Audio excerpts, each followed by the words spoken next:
Hello cyber friends, today we're going to learn how to use a baitcaster. Every baitcaster is going to have two parts that are very important. Number one, your brake. Number two, your spool tension. The reason that's important, those are going to control your reel speed. In order to prevent any kind of bird nest or any type of knots in your line, you need to tune those two parts in your baitcaster. My recommendation is when you start off with the new baitcaster, to start all the way down on the brake. Once you have done that, you can eventually work your way up. So don't worry about that. Once you have done that, then go ahead and check your spool. As you can see, I'm gonna let go of my lure just to see how fast it drops. What you're looking for is for it to drop, but not too fast. So that was kind of right on the spot. Let me show you one more time. Okay, let me show you how it will look different, right? So if it was too tight or too loose. So that's a little too loose. Right there, my reel is open and it's not dropping. It's not dropping because it's too tight. As you can see, if I loosen it up, it's gonna spin a little bit faster.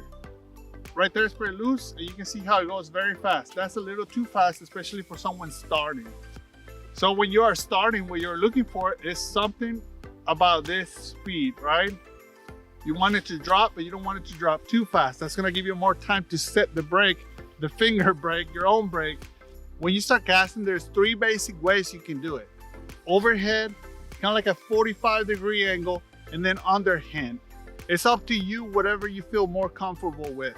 I think if you go overhead, it's the easiest way because it will lob the lure and it will give you a little bit more time to get that finger ready. Your first couple of shots, you're probably gonna mess up, and it's going to give you that burst nest. Don't be afraid, you can fix it really easy. So you press the unlocking lever, you pull back, and you go overhead.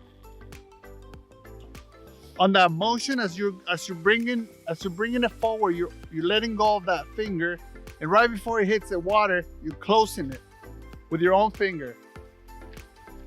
So that's number one. I think that's the easiest way. You can try whatever you feel more comfortable with. The second one is kind of like a 45-degree angle. Let me show you right here. Again, you close it right before the lure hits the water. And then the last one, I'm gonna show you as I cast over there so you can get a better look. But it's the same thing. You press down, you hold on with your finger, you let go. Practicing is probably the most important thing. You need to practice, you need to try it on your own. One last tip. When you are starting, make sure you're not using braid.